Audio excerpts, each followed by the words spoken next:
Wow, there's a bunch of people up at 4 a.m., 3 a.m., and Tom, just a big shout out to you guys. It's hard to stop people that keep going. It's hard to catch up to people that keep going. And that in mind, it's 10 o'clock now in Toronto, so I just wanted to say, hey everybody, welcome to the Chiustream. And this is going to be a great weekend here in Toronto. But first, there's tons of people from all over the place here, so why don't we start off the Chiustream like how we usually do, with a little roll call. You could just let us know where you're from, and perhaps even what time it is, and I'll give you a little shout out, okay? So I definitely see Gigi Soul Sister from California in the house. And then there was Cuba up in here, right on. There's Cuba again, Poland, Argentina, Czech Republic, Netherlands, Germany, Miami, Brazil. Brazil's always up in here. Brazil's always got, passion to draw. Italy, right on. Greensville, Florida, UK, Philippines, France, Belgium, Amsterdam, Hawaii. Holy smokes, right on, guys. Everybody, like I was just saying, it's hard to compete with somebody that just keeps on going. It's even harder to catch up to people that keep on pushing ahead, ever evolving. So wonderful to see you guys here.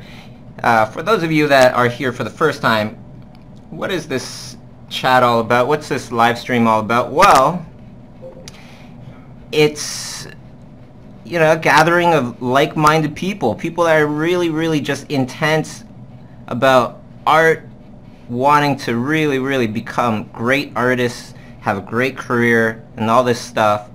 And I'm here for the same reasons, and even more so to find like-minded people like myself that just really love art and perhaps might even be looking for a little guidance. There are a lot of things that I didn't know about when I was starting off that I had to find out through the hard way, just trial and error and experience over time, this and that. So now it's been, a good while since I started my own studio, about 9 years now.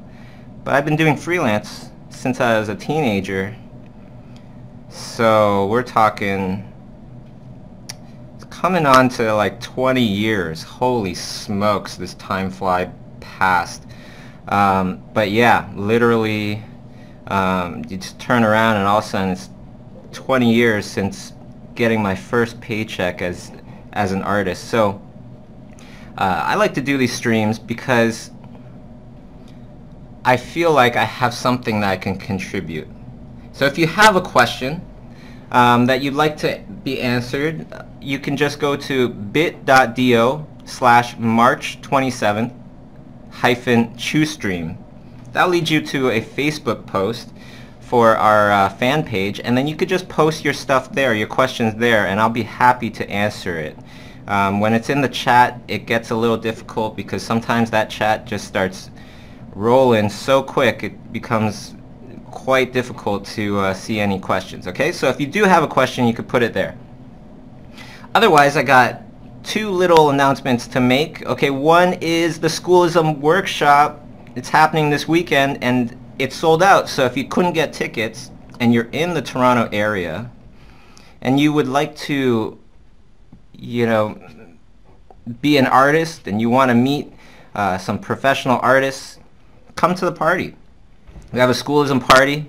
You could go to bit.do/Schoolism party and that'll lead you to our Facebook event page there where you can find out all the information, where is it going to be at, everything. And there's some incredible artists coming. There's my buddy Jean-Baptiste Monge, who defeated me in nominations for a Spectrum Award a couple years ago. Couldn't be happier to lose to such a talented person. At least I have a great excuse of why I lost. There's also Nathan Fowkes, Schoolism heavyweight, animation industry heavyweight. He's going to be coming to the party. It's going to be Paula Zane of all sorts of animation fame, but also of live action movie fame. A little trilogy called Lord of the Rings. That was amazing, and a very highly anticipated movie from for all the animators out there. The Box Trolls worked on that as well. Marcella Vignali, one of my superheroes. All these guys are just like people I really truly look up to so much when I was in school, and still do. Great people, and I find my life is a little blessed because I'm able to actually meet these people and bring them to my hometown, Toronto, Canada, and help the art community kind of get some experience from these guys that are just got mounds and mounds of experience. Big shouts out to all the in-house workshop students. What's up, in-house workshop students and past in-house workshop students? We do a thing here at Imaginism Studios where we take 4 artists at a time. That's it, just 4, and they live, with our artist Thierry Lafontaine for 30 days, and I come and I teach them, just the 4 of them, once a week and all sorts of stuff. So this is going to be awesome. They also get to go to the Imaginism or the Schoolism live workshop this weekend. So the people that are here now, you guys are lucky. You guys are quite lucky, and I hope you're going to enjoy it. Okay, I can see my buddy Thierry Lafontaine. He would be the person. He's the person in charge of the in-house workshop. What's up, T-Bear? And let's talk about the next thing. I just wanted to give everybody a heads up because we've been getting a lot of emails going, it's springtime, where's your spring sale that you have every year? So you can mark it down, March 31st, Monday. That's when our $100 off self-taught courses on Schoolism starts. It's just usually 2 sales a year on Schoolism, so don't miss out. Okay, enough of that. Let's talk about some questions about art. Okay, there's a good one already. Let's see here. There's a really good and long one by David. He's just saying, wondering how you work best practically to find the best solution for, say, like a creature or vehicle design. This concerns me while working on my personal project. Do you recommend setting a deadline for yourself? Yes. Create deadlines, multiple deadlines. Deadline for the idea. Lots of times I will set a deadline just for the idea itself, because ideas, it's not like following instructions and building something. You don't know what you're going to be building. You have to come up with that idea. So when does a good idea come? You don't know, right? We don't know. So then that's why it's important to just put down a deadline of when to come up with that idea, when to choose an idea. And I found that to be very, very helpful. Then after that, you go through a process of doing things to prepare yourself to have a great idea come to you. You fill your brain up with all sorts of different inspiration, just looking at stuff, just constantly just looking at stuff. Okay, and then at a certain point, you'll find that you look at enough inspiration, you have some fuzzy ideas, then that's when I just kind of start sketching and drawing, and by the time that deadline comes, I'm set on an idea, a sketch, and I just start painting it. Do you recommend... How do you apply a professional thinking to your own work? Well, I guess that's how, to set deadlines, to set schedules for yourself. That's how you kind of make sure that things will be done on time. When will the painting course or painting creatures class open on Schoolism? Hey Jenny, how's it going? Not sure, but right now I just, I gotta get this Schoolism workshop done and a couple other things, and then we can set a date. Because right now my schedule's a little crazy, so I don't want to set a date until I figure out what it is I need to do coming up. Okay? How to explain to a client that his idea is rubbish? How to steer him into a good direction and politely present a better alternative? Okay, yeah, that's a really good question, and sometimes you do need to gently guide them. So you can say things like, instead of saying, I think I have a better idea, or I don't like this idea, or whatever it is that you're about to say to your client, instead you say something like, I was thinking, and what I was thinking of was this and this and this, and I think that would be better because of this and this and this, but what do you think? Is that the direction you would like to go?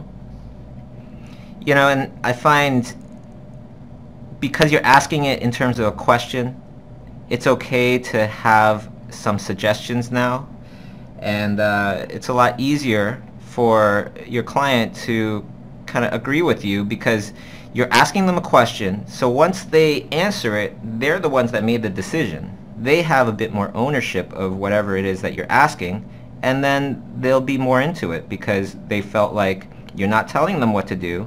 Instead, you are assisting them to create something. You get it? They have ownership of it. Okay, so apparently this is a flying fish. And if you want to win this drawing, it's very, very simple. All you have to do is post hashtag Chiustream and a link to this broadcast on your Facebook or Twitter, and I'll pick someone at the end of this broadcast to give this drawing out to. So far we've given away, or I've given away maybe 4 drawings or something like that, 3 drawings, 4 drawings. And the wonderful emails and things that I get when people actually get their drawings is just awesome. So thank you guys so much for doing that, because it just encourages me to keep doing these things. Sometimes things can get a little hectic and it becomes quite difficult to find the time to do these streams. However, it's because of you guys that I find that it's so important to keep doing them.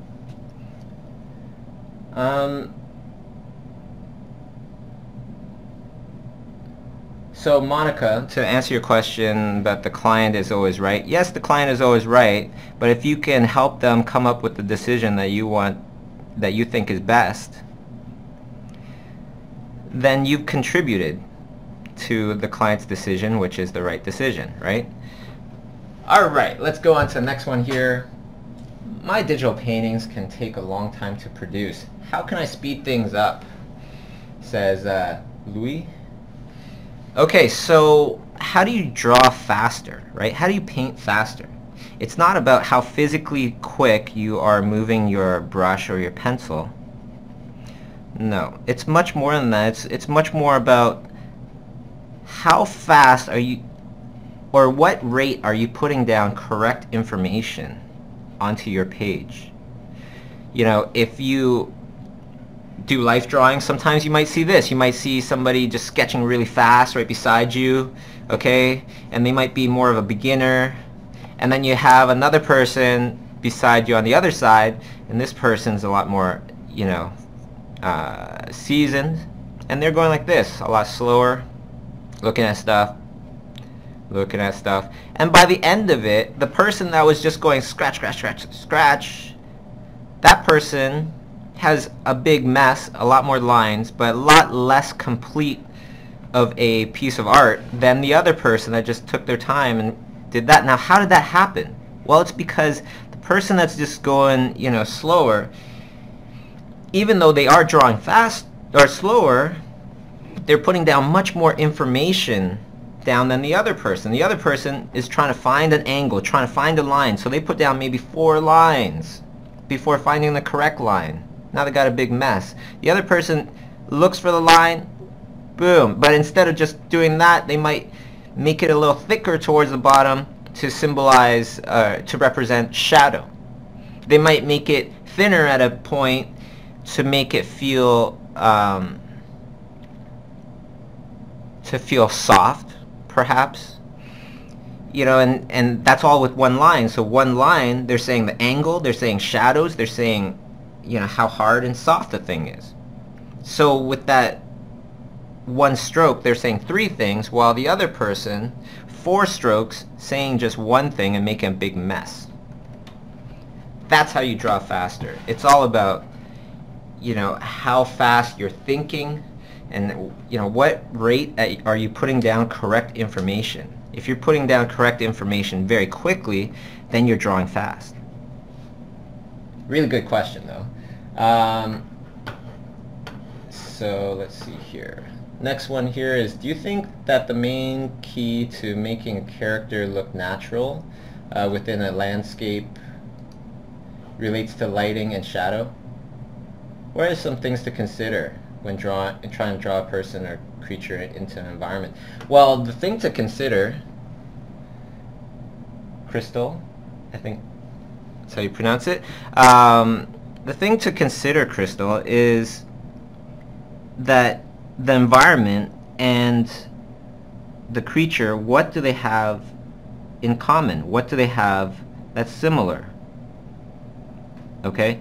One thing that you could easily say that they all have that's very similar is the light.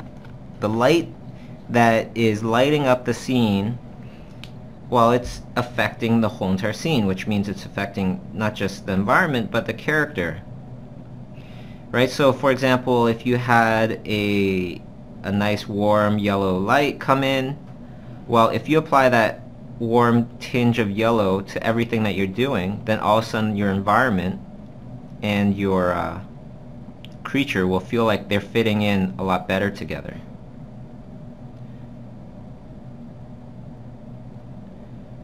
Okay, let's go to the next question here from Juan. What are some things that we should not do when we first start working for a client? I've heard great info from you throughout the years to be successful, but I would love to know what to avoid. What to avoid? That's a good question. Well, I would say things to avoid would be to be too aggressive right away. You know, like, for example, okay, you want me to work on your little thing here, then you have to, you know, agree to my terms, and then you give them a whole bunch of terms. You know, you don't want to scare people off, especially if they're not used to working with artists, right? They could get scared off. Try not to be too demanding on things. Try not to tell people things, what they should do, but instead say it in question form, like I was saying earlier. You know, I was thinking about this, and what I was thinking was, perhaps if I did this, then this would happen, right? That's not saying, you need to do this, because if you want this to happen, this is what you're supposed to do. Right? If you just kind of say it in more like a question, hey, sometimes that's the greatest thing to do because you might be totally wrong. And then the client can tell you that makes sense, you know, that's what we've thought before. However, because of this and this and this, that won't work. And then you save yourself the embarrassment of just going, oh, I was wrong. You know, instead, hey, it was just a suggestion, and thank you for, you know, clarifying that. Okay. I think the other big thing is to avoid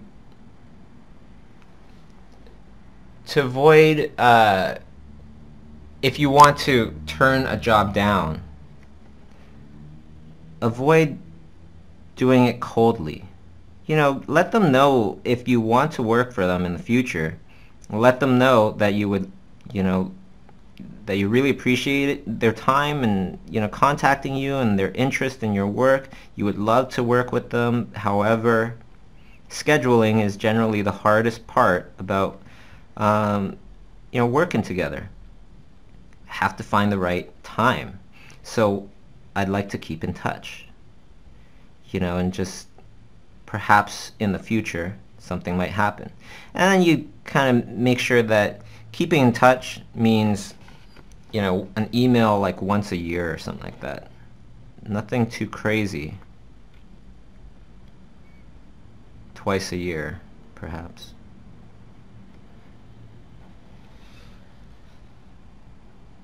Okay.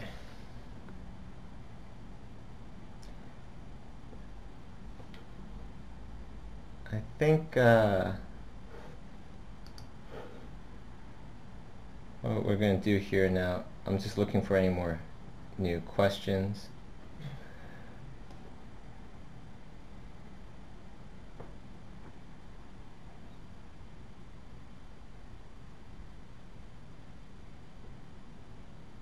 I have tons of good ideas. This is from Ian. I have tons of good ideas for projects. How do I determine which one is the best to move forward on? Awesome question, Ian. Decision making, you know, general decision making. Think about how much time it's going to take you and think about the benefit. And actually what I do is I literally write it down. I put a column for how much time is it going to take me, and then I put another column, well, what are the benefits that I will gain from this, or how much of a benefit from perhaps like a scale of 1 to 10, just to think about it. And then looking at those two, I would determine a number from 1 to 10 of the overall importance of that thing. That also works really well for making decisions on things that perhaps you don't think might work. Some things you don't think would work, but totally would. Okay? So you don't want to miss out on those either. So what I do is I try to, you know, gauge these things that I think might not work. So I think about, well, what are the benefits that I would gain if I'm wrong? If this thing would work? My idea to make a, you know, a book, you know, independently, what would I gain from that? How much time would I need to work on that? Right? And overall importance now, looking at the benefit, looking at the time, what's the overall importance I want to give to this idea?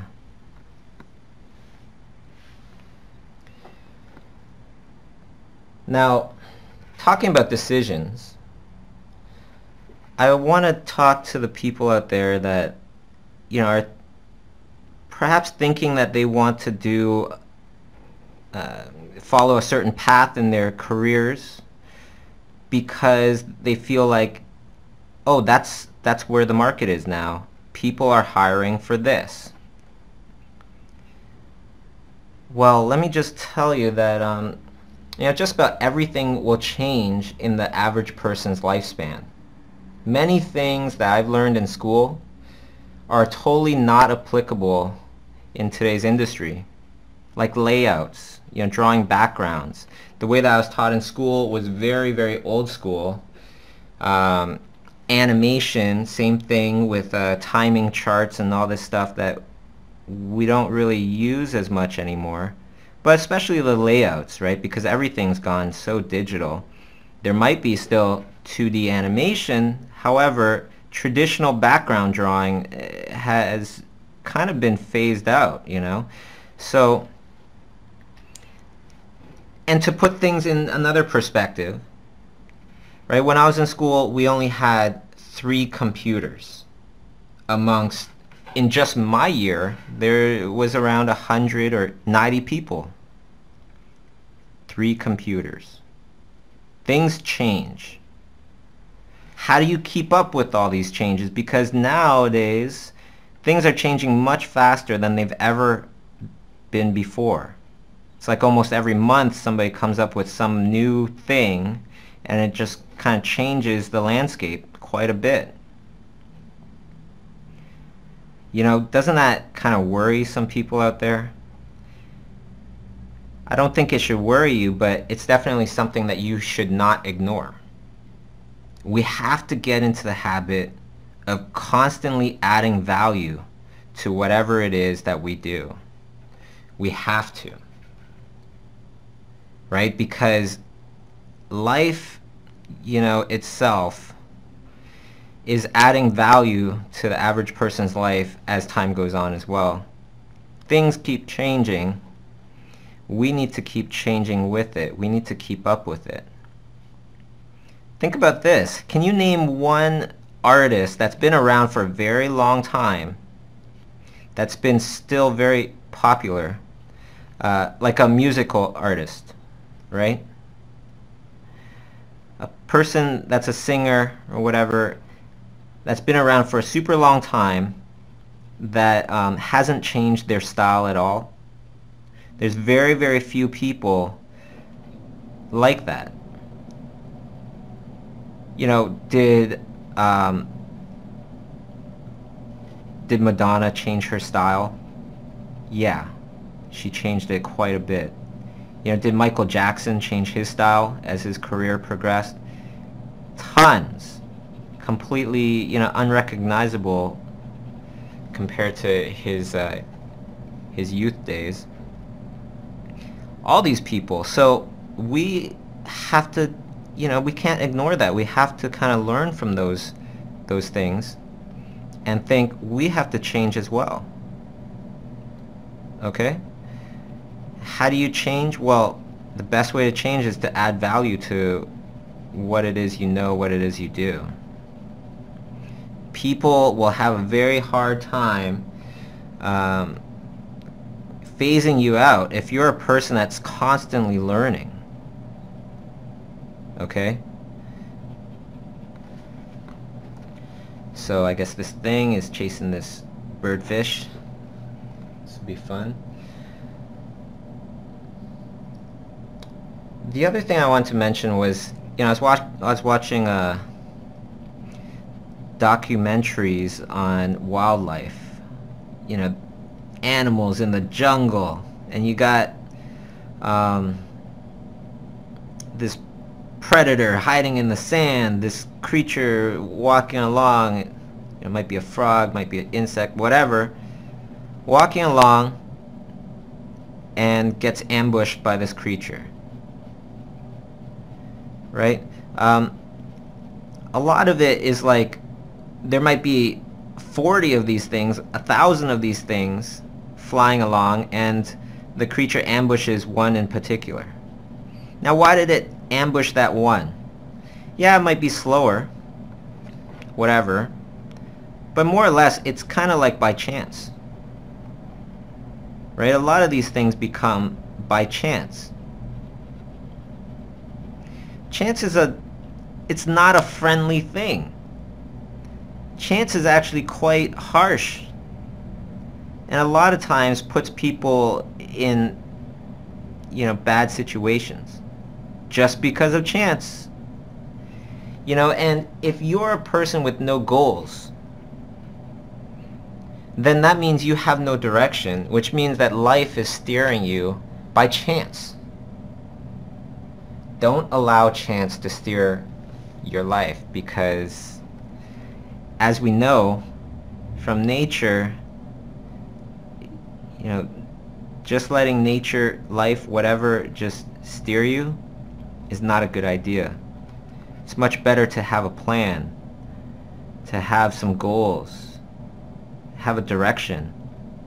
You know, where do you want to be in 10 years? You might be working your butt off and you might be doing really good, right? You might be doing really good with your career, but you're doing 16 hours a day. Well, what's your plan? What's your plan in 10 years from now? Are you still working 16 hours a day? Do you want a family at any time? Do you want to, you know, like, think ahead? Some people get very successful, but because they're grinding it out and they don't think about the long-term aspects of things, how to eventually, you know, get the fruits of your labor. Now, this is coming from a person that grinds it out every day, but at the same time, I have my plans. I have my plans of where this is going to take me and how I will be able to have more and more, spend more and more time doing things that I want to do and not things that I need to do or am forced to do. Okay. Let's see if there's any more questions here.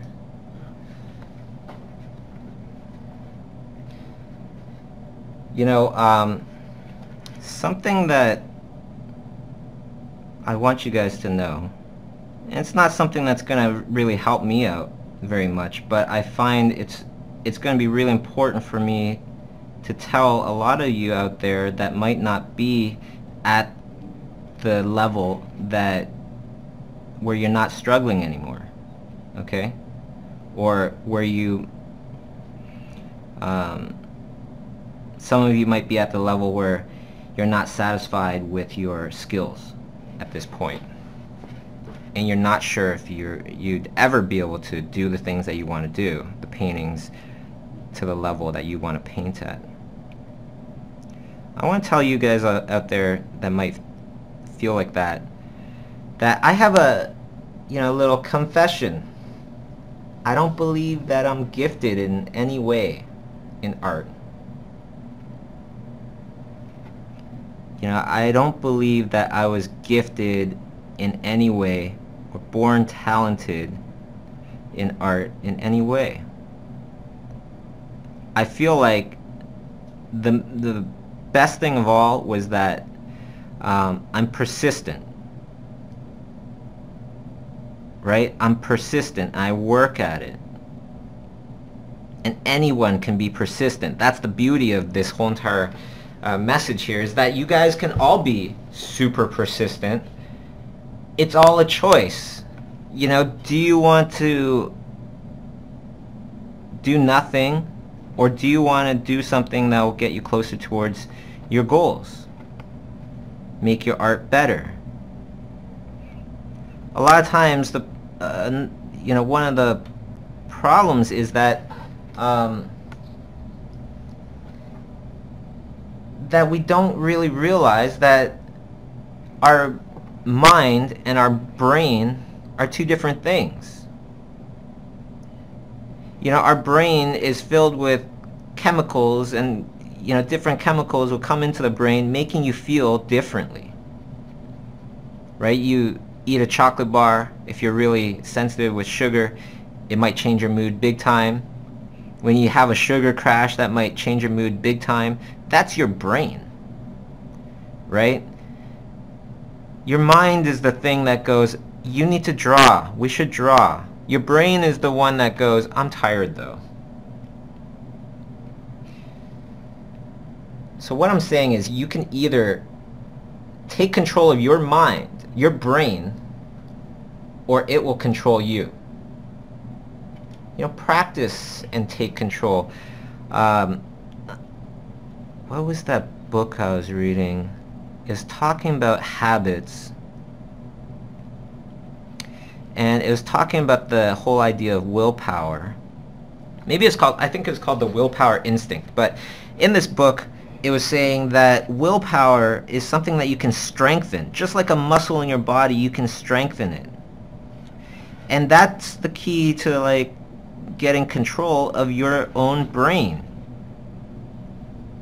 People that work out or exercise, they know what I'm talking about, because you get used to not listening to your brain that's saying, oh, I'm so tired.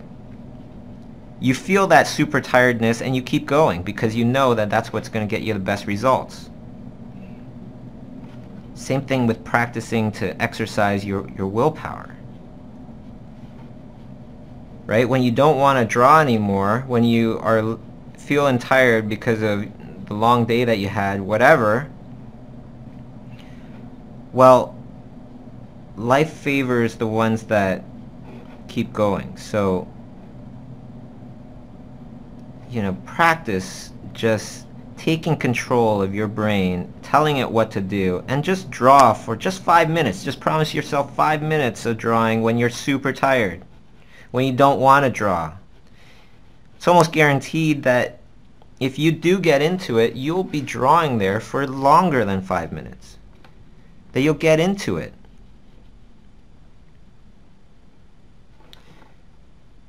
In the book, The Power of Habit, I think that was the book, I'm not quite sure, but in that book it was saying that just by switching the hand that you're drawing with, that is already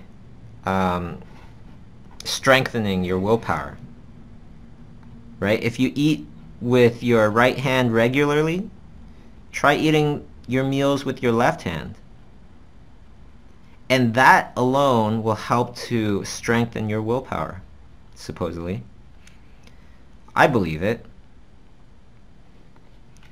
Because after a while, you know, my brain might be like, oh, I'm really tired. But my soul, my mind, the real kind of consciousness behind everything will kick in and say, it doesn't matter if you're tired. You know, we're going to do a little bit more, because right now I feel like physically we can totally do that. It'll just be a little tiring. That's all. Let's see if there's... Okay, there's some more questions here. Got a question from James. What's up, James? Former in-house workshops student. Right on. Super awesome art. When you get to a certain stage in your professional life, how do you keep yourself and your ideas valuable?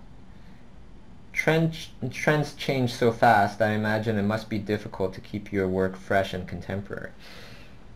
Well, that's part of the whole entire idea of constantly learning, constantly evolving. But you have a very, very, you know, good point in there is when you get to a certain stage in your professional life, you're in demand, right? And you might not see that if you don't change, sooner or later you might not become in demand anymore. When I was little, I thought the Disney, you know, Goofy, Mickey Mouse, that kind of style was the style, and it would never change. That was the best style ever, and it would never ever change. And yet it has.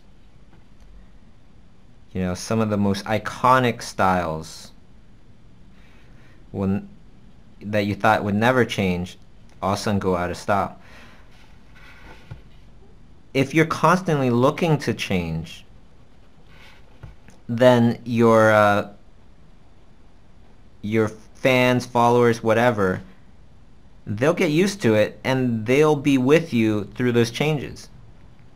Some might drop off, but others will pick up. You know, they'll join up because now they like those changes that you did when perhaps they didn't before. Who knows? But don't be afraid of it. Instead, be more concerned about not changing at all. Be more concerned about feeling comfortable.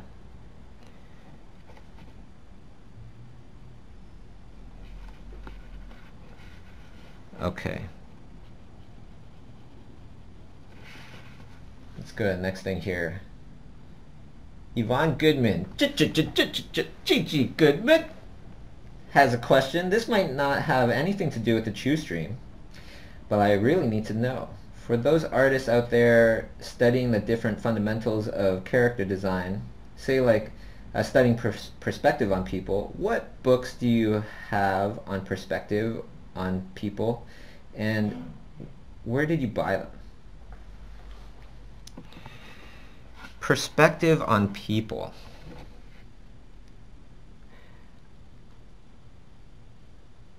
You know, I don't really see too many books on, drawing perspective on people.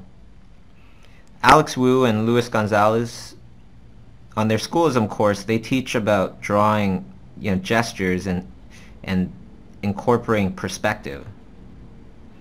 So, as for like books for myself, I don't really have any books about, drawing perspective on people. Perspective, I would say Scott Robertson's book, How to Draw. I think it's called How to Draw. It's his newest book. I don't have it just yet, but I know Scott well enough to know that that book probably totally kicks butt.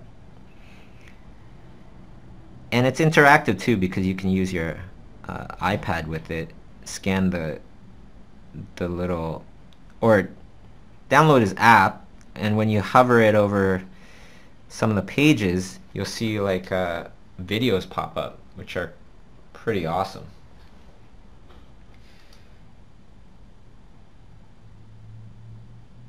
Okay, so what do you think about those who steal some artist's work and pretend it's theirs?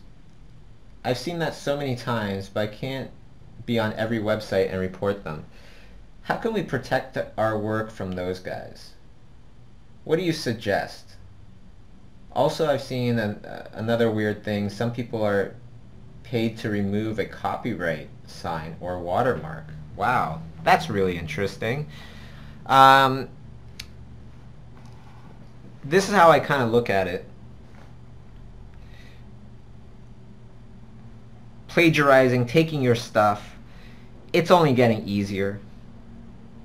It's kind of like this giant tidal wave that's coming towards us of all these people that want to pirate your stuff and,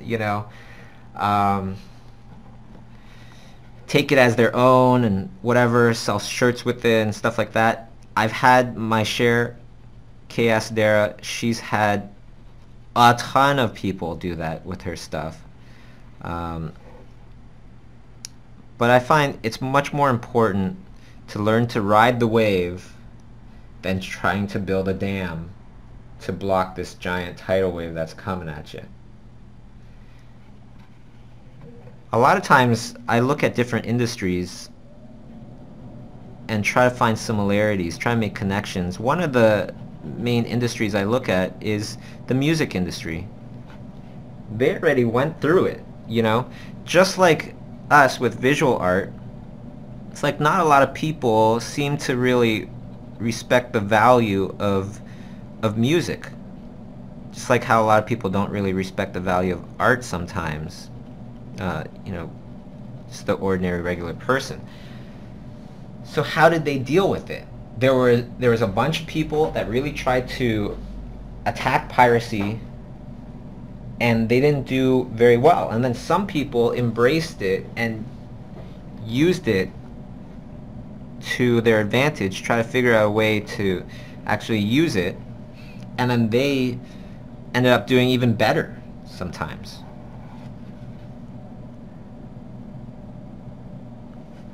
Right? So, gotta learn to surf. When somebody plagiarizes your stuff and puts it on a shirt or whatever it is, I would still go after them. I have a lawyer that's a wonderful lawyer that deals with these things for me. But you could look at it like it's free market research. That's what I do. I just kind of look at it like, well, this confirms some stuff. that this is a good image and I should make it into other things.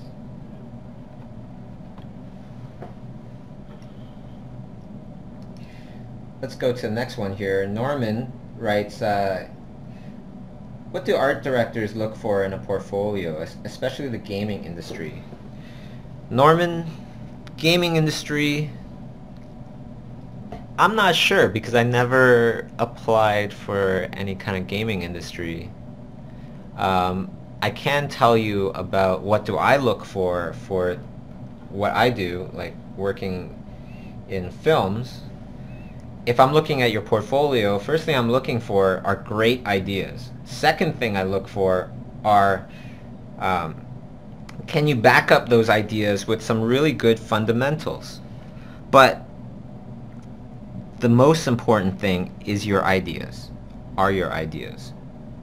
Are they really that good?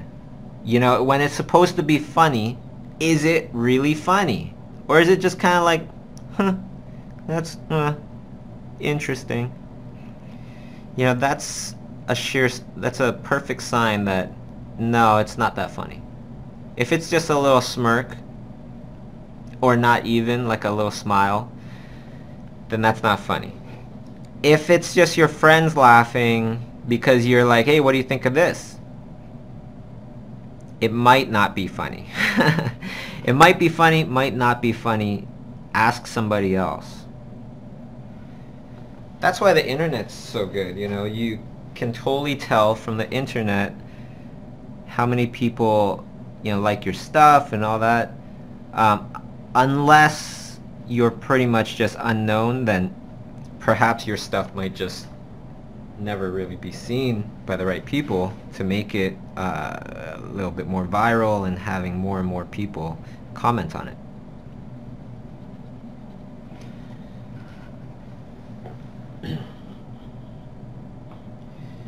What to do when we get stuck in a blank page and just can't create anything? Says Patricia. Thank you, Patricia, for your question. Generally, I just start drawing things that I'm familiar with. Doesn't matter if I drew them 100 times before. I just start sketching them real quick, and that usually leads to other things. You just get your hand going.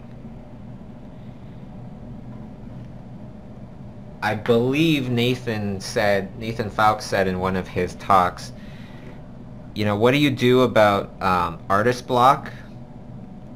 Well, professional artists in the animation industry, we don't have artist block. We shouldn't have artist block because we're professionals, right? You keep your practices going and you'll be able to avoid much of that artist block.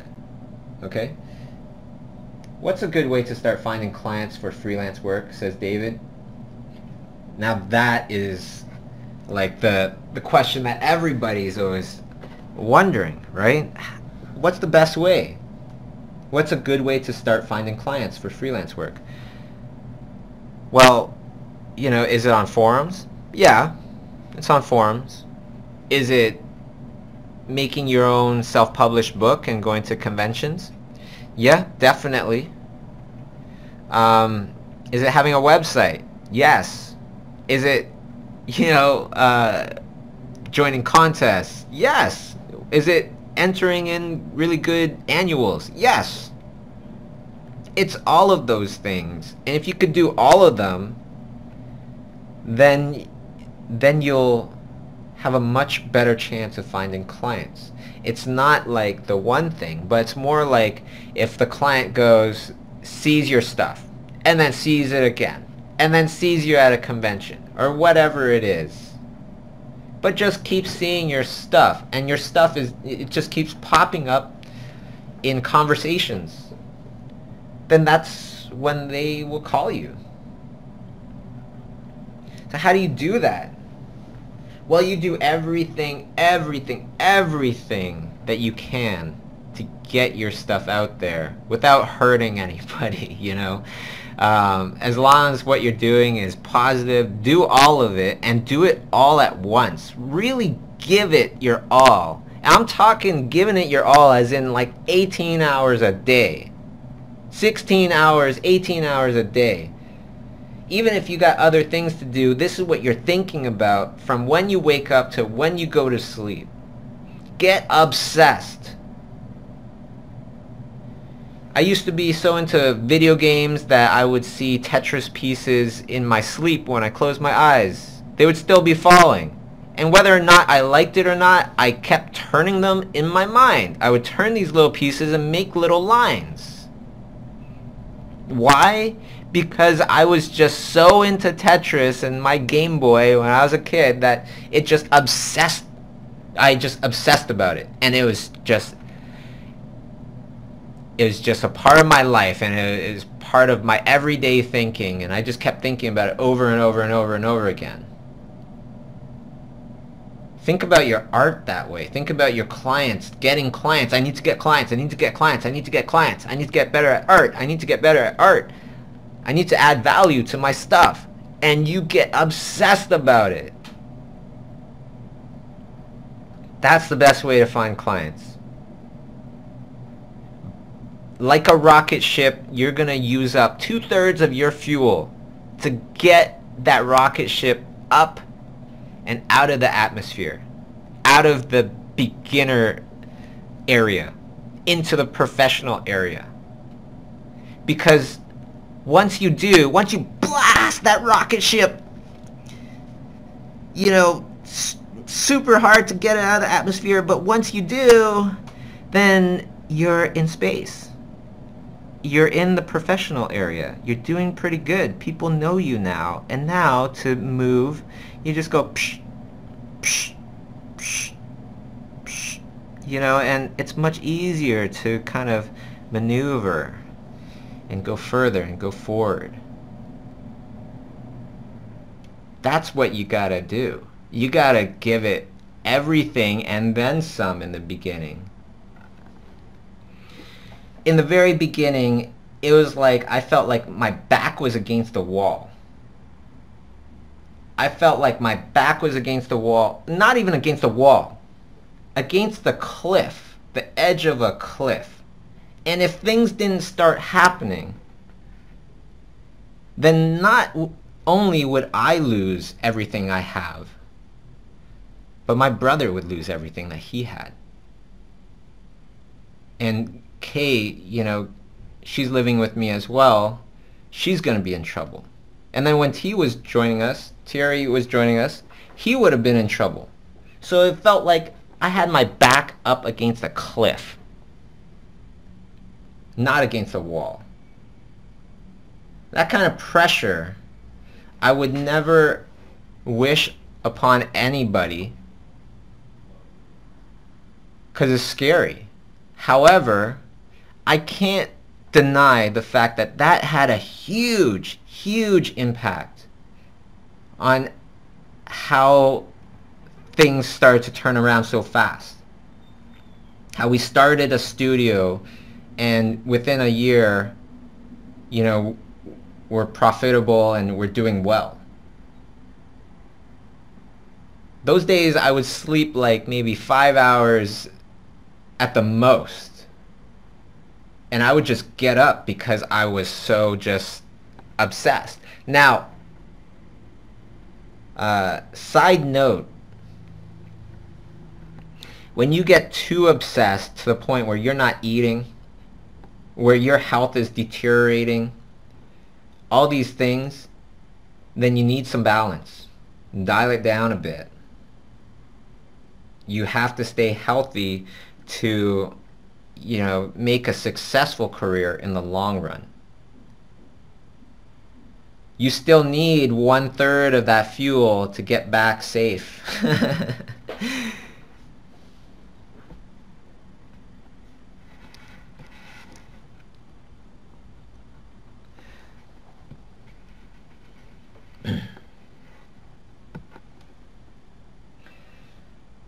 Now, when you're working that hard, when you're working, you know, 16 hours, 18 hours a day, literally, and you're not doing anything else, and you're just, every day you're just obsessed about, you know, trying to do your thing and really perhaps even pretty stressed, all those things that come with working really hard,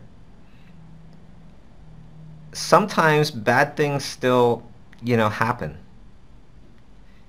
I'm not telling that to scare you. I'm telling that so that we are prepared when that kind of stuff happens, and we will survive it unscathed. A lot easier.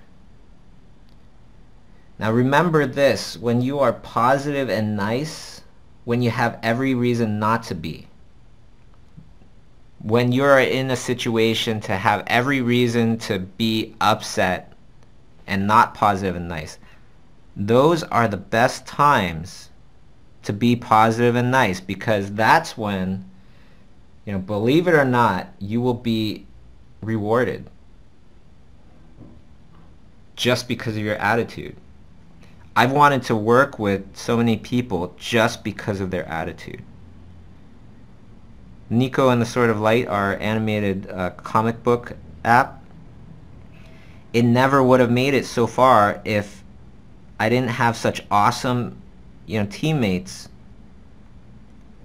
And we're all very positive, very, nice to each other. That really played a huge part in our success. Not only that, but there was a point where it was like we were trying super hard, and then we put out the app and nothing happened. Right? For 3 weeks, nothing happened. We were making a little bit of, sales, but not that much, not to justify the time and effort we put into making this thing. Now, were we trying super hard? Yeah, we tried super hard for 2 years to create this thing. And it comes out and it feels like a failure in the beginning.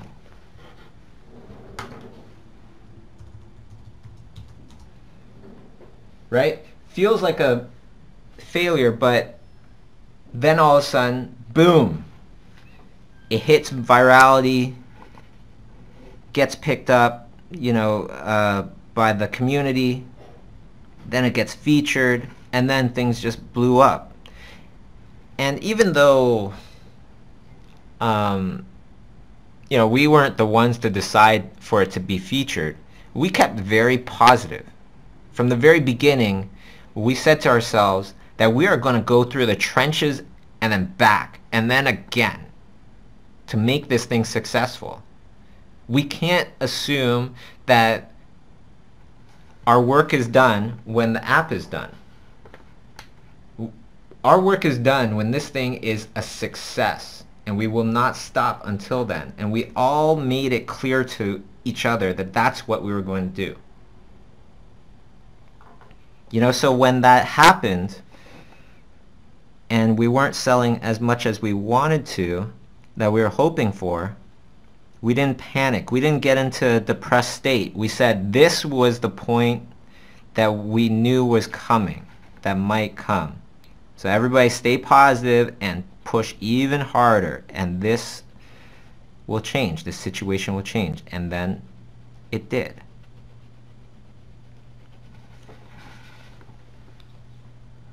Okay.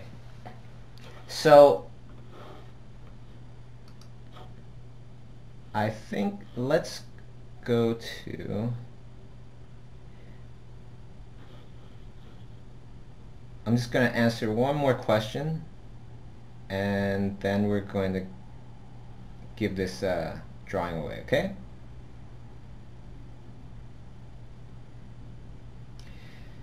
So Momac writes, what is the best way to get started in the art business, especially for one who does not have a degree and currently cannot afford to go to school? Books, videos, online. You know what? School is necessary for the people that are not as disciplined. Now that's not knocking anybody down, because I needed school. At that time, at that age, I was not disciplined enough to just be on my own. That's difficult. Okay, so there is no shame in saying I need more discipline, so I'm going to go to school. However, if you do have discipline, anybody can tell you that you don't really need school to become successful in art. I'd hate to break it to you, to all the parents out there, but you don't. I've never been asked for my diploma. I've never been asked my grades ever. I don't even get asked what school did I go to unless they're just genuinely curious. And I already, it wouldn't affect the job that I would get or that I have. If you're highly disciplined, what's the best way to get the top jobs in animation? Is it to learn from people that are doing those top jobs? Or is it to learn from people that never did those kind of jobs before, or perhaps did them 20 years ago and now everything's changed? Right? Any teacher that you go with, yeah, you might totally succeed, you might do amazing things, but the best chance to do amazing things and to get to higher levels is to learn from those people that are at those higher levels right now. Those people generally, they don't have time to teach in schools full time. They write books, they do videos, they do workshops like the one that's happening this weekend, where it only takes a weekend out of their lives. That's the knowledge. That's the best knowledge that you can get. And if you have discipline, then you would be able to use that knowledge to great heights, great lengths.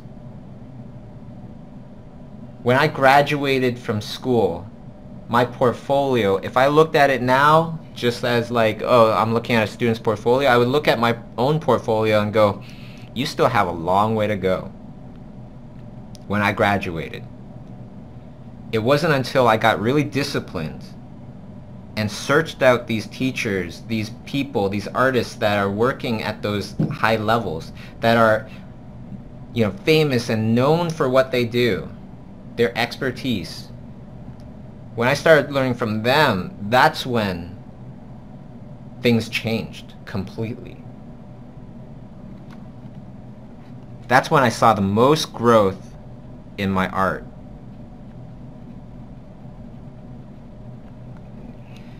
And that's not just from Schoolism classes, even though I know that Schoolism classes, they work that way as well.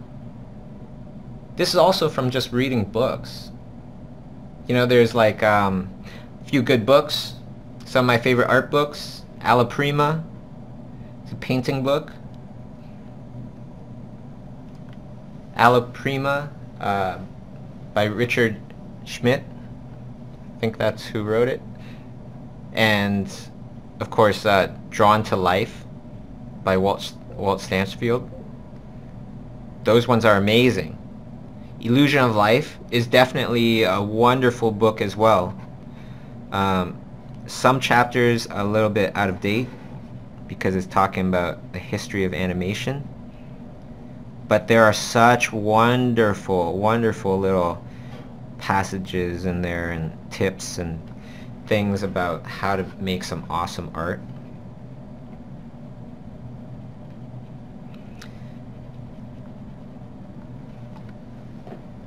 And there's lots of videos and things that are on YouTube and stuff like that for free. There's a lot of not so good stuff that you have to sort through to find some good stuff.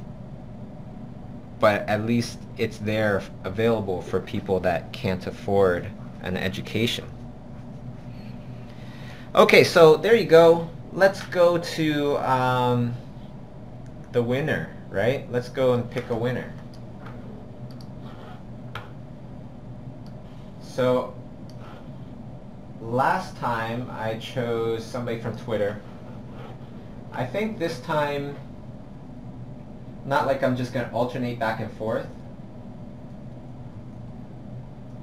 but I think this time I'm going to just choose somebody off of Facebook.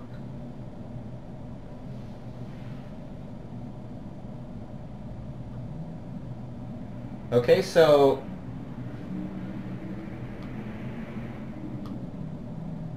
let me just choose somebody off of Facebook right now.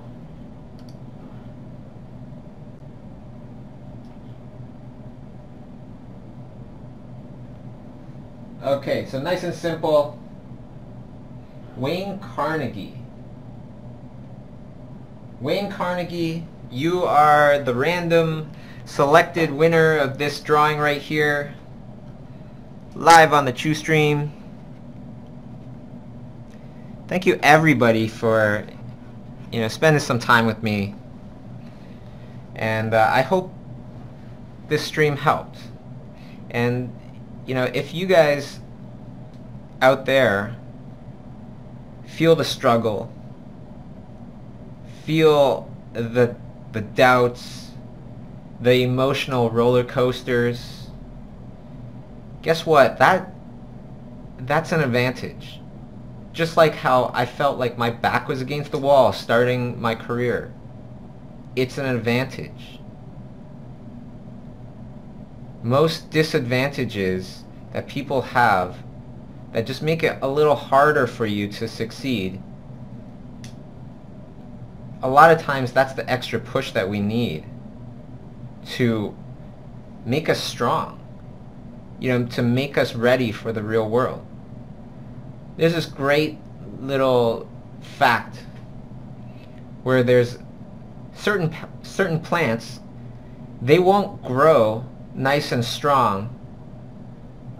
They'll just fall over if you just grow them indoors. You need to have a fan blowing at them the whole entire time as they're growing from little sprouts. Why? Because that fan that just keeps trying to blow them over, it's making their lives a little more difficult, is actually benefiting them. It's making them stronger. It's making their foundation, everything, stronger, so that when it comes to the real world, when they grow into that big plant, they don't fall over. Because they've been pushed around all their lives, and that's what makes you strong. Okay, take it, believe it, and you'll see that it's totally true. Alright everybody, so big congratulations again to Wayne Carnegie. I'm going to be sending you a message to find out your address, and then I'm going to send you this little card out here. And yeah, just for tuning in. Okay? So thank you everybody very much, and we will see you next week, same time, same channel, on the Chiustream, Thursdays, 10 a.m. Eastern Time, 7 p.m. Pacific Time. And I'll be doing another drawing, sending it out to somebody else there out there in the world. Okay? So take care, everybody.